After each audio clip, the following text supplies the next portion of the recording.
Hello दोस्तों, कैसे हैं आप लोग। मैं नीलम झा दरभंगा से हूँ और मैं इग्नू से एमए कर रही हूँ। फ़िलहाल मैं सेकेंड ईयर में हूँ और मैं वीडियो बना रही हूँ। जो भी कैंडिडेट या जो भी मेरी प्यारे लवली भाई और बहन जो भी कैंडिडेट इग्नू एग्ज़ाम की प्रिपरेशन की तैयारी कर रहे हैं, ख़ास करके हिस्ट्री की यहाँ पे मैं बात कर रही हूँ। हिस्ट्री एमए जिनका भी एमए जो भी कर रहे हैं और हिस्ट्री से कर रहे हैं, उनके लिए यहाँ पे मैं बता दूँ कि कई सारी ऐसी मेरी बहन है या भाई हैं जो वर्क में है और जॉब भी कर रहे हैं, या जो उन महिलाओं उनकी बात यहाँ पे मैं कर रही हूँ जो घर में पढ़ना तो चाह रहे हैं लेकिन टाइम ही नहीं मिल पा रहा है और नहीं कहीं ना कहीं उनका प्रिपरेशन छूटता चला जा रहा है और एग्ज़ाम सर पे है, करे क्या। तो ये उनका उन सब के लिए वीडियो है। मैं यहाँ पे चूँकि मुझे अपना जो जो मुझे ऐसा लगा, जो अनुभव मैंने मुझे मतलब है और जो प्रिपरेशन करके मुझे अच्छा नंबर मिला है, तो मैं सोच रही हूँ कि ये अनुभव आप लोग उन सभी को साझा करूँ जो इस चीज़ से जूझ रहे हैं। तो उन सभी के लिए ही ये वीडियो ख़ास करके मैंने ये बनाया है, जो अपना अनुभव मैं यहाँ पे साझा करने जा रही हूँ। तो जैसे कि इग्नू से यदि आप लोग एमए कर रहे हैं और उसमें भी मैंने क्या कहा, हिस्ट्री सब्जेक्ट्स है, तो यहाँ पे मैं बता दूँ कि समय तो अभी फ़िलहाल बहुत कम है, समय तो है नहीं, लेकिन इसी समय में हम इम्पॉर्टेंट क्वेश्चन की बात यहाँ पे मैं कर रही हूँ, जो जिसके माध्यम से हम अच्छे मार्क्स उठा सकते हैं। इम्पॉर्टेंट क्वेश्चन जो एग्ज़ाम में पूछे ही जाते हैं, नियमतः पूछे ही जाते हैं।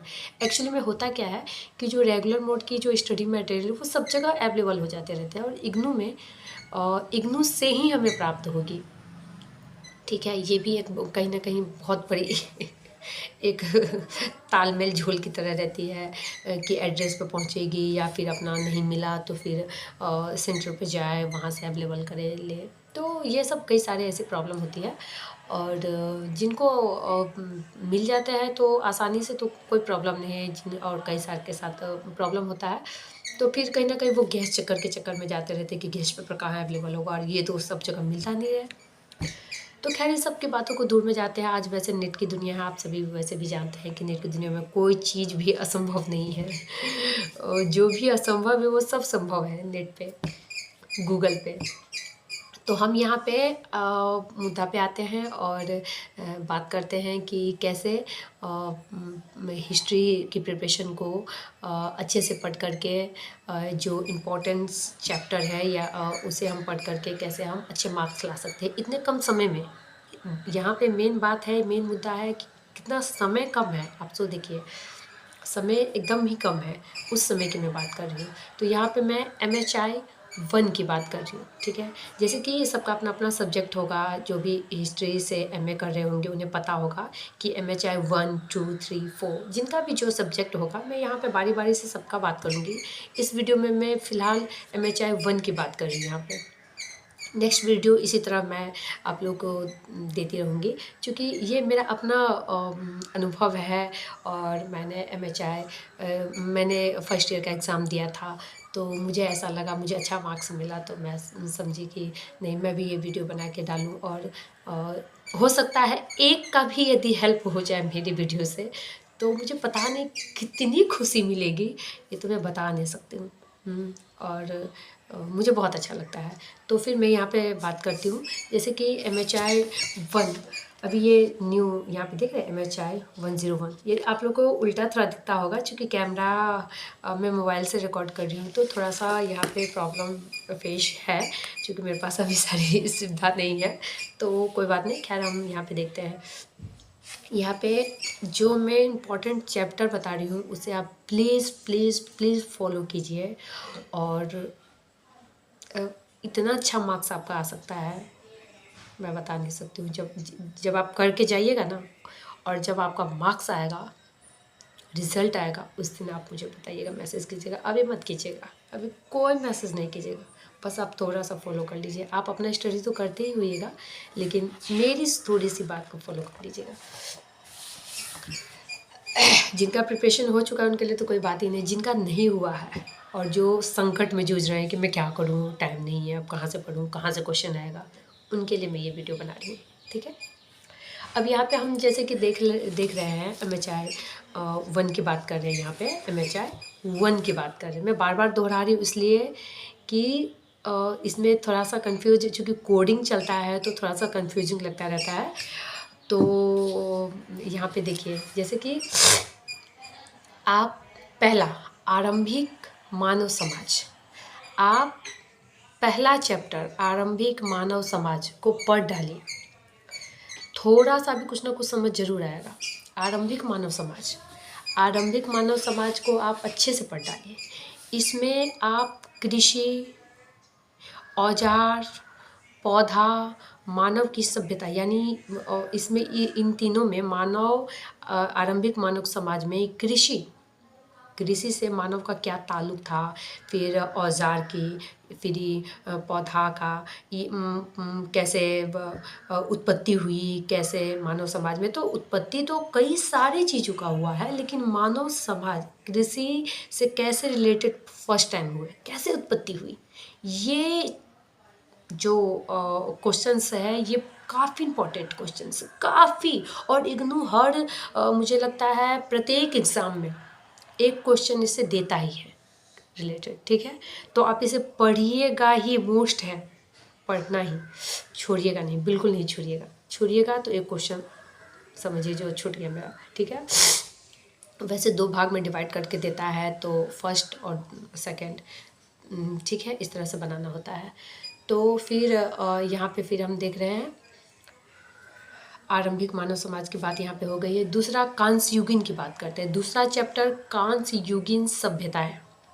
कांस्य युगीन सभ्यताएं में आप कांस्य, तांबा का कैसे उपयोग हुआ इस सभ्यताएं में, इसको देख लीजिएगा। और हड़प्पा संस्कार, जो हड़प्पा का कैसे मतलब संसार था हड़प्पा सभ्यता का, कितना दूर तक, कितना दायरा था उसका, कहाँ कहाँ से कहाँ दायरा था, क्या था उस सभ्यता की विशेषता क्या थी, यानी हड़प्पा सभ्यता को अच्छे से थोड़ा देख लीजिएगा। उसका दायरा, जैसे कि हम सभी जानते हैं कि गुजरात, हम इतना डिटेल्स में अभी नहीं जाना चाह रहे, मैं चूँकि यहाँ पे आप लोगों को चैप्टर बताने जा रही हूँ, तो इम्पोर्टेंस तो चूँकि देखिए, आप कितना भी आंसर रटिएगा ना, कितना भी क्वेश्चंस देखिएगा और आंसर रटिएगा, दिमाग में आप वहाँ पे नहीं लिख पाइएगा। इसलिए अभी भी 20 डेज़ हम कह सकते हैं लेके चले मिनिमम आज से, तो टाइम है। तो 20 डेज़ में आप कर सकते हैं प्रिपरेशन। ठीक है, नहीं के लिए तो कोई बात ही नहीं है। तो फिर कांस्य युगीन सभ्यताएं को यहाँ पे हड़प्पा जो सभ्यताएं हैं उनको देखना है, और फिर वहाँ पे कांसा, तांबा, सबका जो मतलब उपयोग कैसे हुआ, कैसे निर्माण हुआ है, सब कहाँ से आया सर्वप्रथम, तो इस पे ज़्यादा फोकस आपको कर देना है। ठीक है, एक सवाल ऐसे इम्पोर्टेंट मतलब रहता ही है, तो आपका 2 हो गया, यहाँ पे 2 फिक्स है। फिर तीसरे में हम यहाँ पे चलते हैं। तीसरे में हम यहाँ पे देखते हैं तो प्राचीन यूनान और रोमन साम्राज्य। प्राचीन यूनान और रोमन साम्राज्य। अब यहाँ पे देखें, प्राचीन यूनान मोस्ट है, प्राचीन यूनान मोस्ट है, और प्राचीन यूनान मोस्ट है, यहाँ पे आपको उससे भी एक सवाल पूछेगा ही पूछेगा। इसमें भी आप कोई आनाकानी नहीं कर सकते हैं कि नहीं पूछना है, कैसे क्या आएगा, क्या है, कोई फिक्स है क्या, बिल्कुल आएगा। यहाँ पे जैसे कि हम देखेंगे कि कांस्य युगीन सभ्यताएं में नहीं, प्राचीन यूनान में, जैसे कि थोड़ा माफ़ कीजिएगा, थोड़ा हो जाता है, क्योंकि मेरा फर्स्ट वीडियो है, मैं वीडियो नहीं बनाती हूँ, और अभी मैं आप लोग के लिए ही कुछ ऐसा मतलब हुआ मन में कि नहीं, कई सारे ऐसे हमारी बहनें होंगी जो घर में कहीं ना कहीं उलझी होगी, या फिर कई वर्क में उलझे होंगे और MA कर रहे होंगे, तो वो सोचते होंगे कि किस तरह से मैं प्रिपरेशन करूँ कि मैं भी एग्ज़ाम में लिख पाऊँ मार्क्स, और जो मार्क्स है वो अच्छा आ जाए। क्योंकि इग्नू से वैसे ही आदमी, वैसे ही कैंडिडेट करते हैं जो परेशान होते हैं। यदि उनके पास समय है तो वो तो रेगुलर से कर सकते थे ना, तो कुछ ना कुछ तो कहीं पे वो उलझे हुए हैं, तभी तो वो इग्नोर से कर रहा है। तो इस चीज़ को मैं समझ चूँकि मैं भी कहीं ना कहीं उलझी हुई हूँ और उलझ के भी अपना प्रिपरेशन को एकदम मूड में रखना चाह रही हूँ, तो इसीलिए मैं भी कर रही हूँ। तो मैं इस भावना को समझ रही हूँ और इसी भावना से मैं आप लोग के साथ एक वीडियो मतलब बना के शेयर कर रही हूँ। तो यहाँ पे जैसे कि प्राचीन यूनान की बात हम कर रहे थे, यहाँ पे 3 चैप्टर की मैंने 2 क्वेश्चन जो बताया ना, उसे याद रखिएगा, भूलिएगा मत। और जिस दिन ना आए ना, उस दिन कमेंट करके मुझे जो भी बोलना है ना बोल दीजिएगा, मैं सब एक्सेप्ट करूँगी बिल्कुल। यहाँ पे देखिए प्राचीन यूनान की जैसे कि बात करते हैं, यहाँ पे मीनोवाई सभ्यता, यहाँ पे आप प्राचीन यूनान में देखोगे तो मीनोवाई सभ्यता, माइसिनियाई सभ्यता, यहाँ पे ये दोनों को देखना है। उसके बाद अंधकार युग, इसमें भी आप कृषक वर्ग, जो समाज था कृषक वर्ग का, उसमें जो भूमिपति होते थे, जो कुलीन वर्ग होते थे, वो जो कुलीन वर्ग समझते हैं ना, कुलीन तंत्र टकराव, जो जो एक राजा होते थे और एक प्रजा, उन दोनों के बीच समाज में क्या उनकी व्यवस्था थी, किसको लेकर टकराव था, क्यों मतभेद था। तो इस चीज़ पे भी आप फोकस कीजिएगा, किस में, यूनान साम्राज्य में, और रोमन साम्राज्य में भी आपको देखना है और यूनान साम्राज्य में भी देखना है। तो इससे भी आपको एक क्वेश्चन कहीं ना कहीं पूछेगा ही, मोस्ट इम्पॉर्टेंट है ये सब। अब हम तीसरे की बात कर रहे हैं, तीसरे की बात हो गई है, चौथे की बात कर रहे हैं यहाँ पे। हाँ, एक बात और यहाँ पे आपको बता दूँ कि यहाँ पे आप टिप्पणी, क्वेश्चन में टिप्पणी लिखिए भी आता है और निबंध लिखिए भी आता है। तो पशुपालन खनाबदोष, ये इम्पॉर्टेंट है, ये पूछा ही जाता है, एक ना एक पूछ ही लेगा, पशुपालन खनाबदोष, ठीक है। तो ऐसा लगभग आप प्रीवियस ईयर के क्वेश्चन जैसे लगभग 10 इयर्स के उठा के देख लीजिए आप, तो लगभग जैसे 1 ईयर में 2 बार होता है, तो आप 10 एग्ज़ाम मोस्टली आप 10 एग्ज़ाम को लेकर के देखिए, तो कहीं ना कहीं पशुपालन खनाबदोष से क्वेश्चंस रहता ही है, तो इसे आप टिप्पणी में देख लीजिएगा, ठीक है। यहाँ पे अब नेक्स्ट चैप्टर की बात करते हैं हम। यहाँ पे यदि आपके पास समय है और लग रहा है मैं प्रिपरेशन कर पाऊँगी, तो अरब संसार को आप देख लीजिएगा। अरब संसार इकाई 11 में है, अरब संसार। यहाँ पे हम पाठ्य विवरण को देखते हुए आपको चिन्ह लगवा रहे हैं। आप अपना पेपर और पेन हाथ में रखिए और चिन्ह लगवाइए, अच्छे से लगवाइए नहीं, हम लगवा रहे हैं और आप लगाइए। यहाँ पे फिर सामंतवाद पे आते हैं। सामंतवाद में यहाँ पे रूप, संरचनाएं और चरण, इसके जो चरण है, 2 चरण है, तो आप देख लीजिएगा, इसमें अच्छे से देख लीजिएगा। यहाँ पे फिर आप यदि शिल्प उत्पादन से आपके पास समय है तो शिल्प उत्पादन देख लीजिएगा।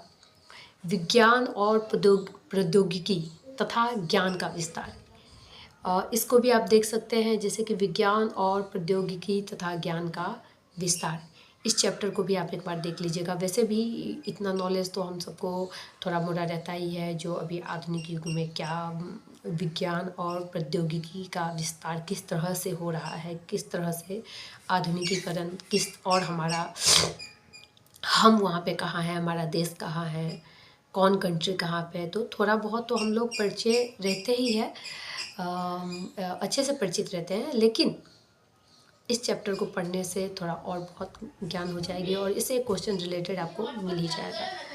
उसके पश्चात आप यहाँ पे देखेंगे तो युद्ध कौशल और संचार की प्रौद्योगिकी, जो विश्व में अभी किस तरह से तांडव मचा हुआ है युद्ध के लेकर के। अभी देखिए ना, यूक्रेन और रशिया का क्या हाल है, फिर किस तरह से इधर ईरान का, फिर वहाँ किस तरह से इज़राइल का।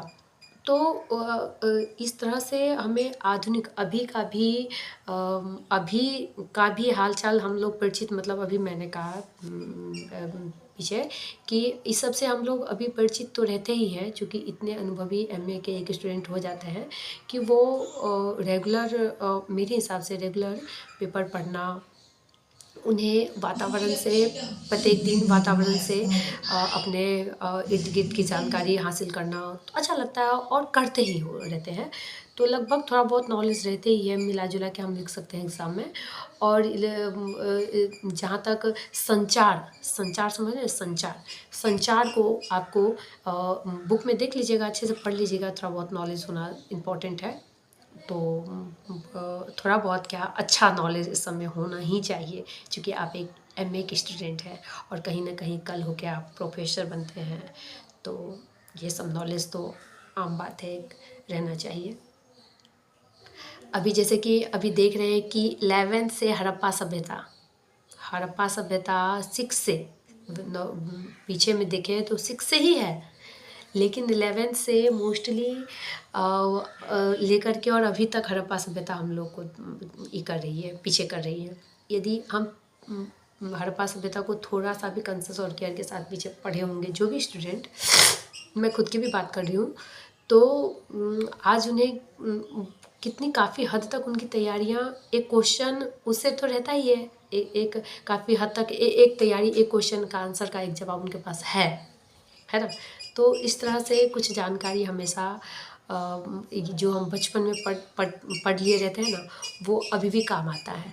तो जैसे कि हिस्ट्री हम सभी जानते हैं कि हिस्ट्री कभी परिवर्तित नहीं होता है, यानी वो एक जगह से दूसरी जगह परिवर्तन नहीं होता है। तो जो हिस्ट्री हो चुका है, जो घटनाएं घट चुकी है, वो बदलाव चेंज नहीं होता है, क्योंकि हिस्ट्री क्या है, अपने आप में एक घटना ही जो घटित होती है, वही तो हिस्ट्री है। तो हिस्ट्री घटना पे ही आधारित घटित होती है, उसे ही हम हिस्ट्री बोलते हैं, इतिहास बोलते हैं। इसीलिए अब इसमें जैसे कि आधुनिक विश्व की ओर संक्रमण में हम, जैसे कि राजनीतिक परिवर्तन, इसमें हम देख लेंगे कि क्या है, संक्रमण को देख लेंगे। आधुनिक विश्व की ओर संक्रमण, आधुनिक विश्व की ओर संक्रमण, इसमें फिर राजनीतिक परिवर्तन, ये सारे काफ़ी इम्पोर्टेंट चैप्टर हैं। उसके बाद फिर आपको समय है तो समुद्री व्यापार, व्यापारी समुदाय, थोड़ा बहुत देख लीजिएगा। नहीं तो मैंने जैसे कि 4 चैप्टर मोस्ट बताया कि आपको आरंभिक मानव समाज, कांस्य युगीन सभ्यताएं, प्राचीन यूनान, रोमन साम्राज्य, कितना हो गया, 5 हो गया, ठीक है। 5 हो गया तो इसमें कहीं ना कहीं तो 3-4 क्वेश्चन बन ही जाएगा ना, बन ही जाएगा एकदम मोस्टली।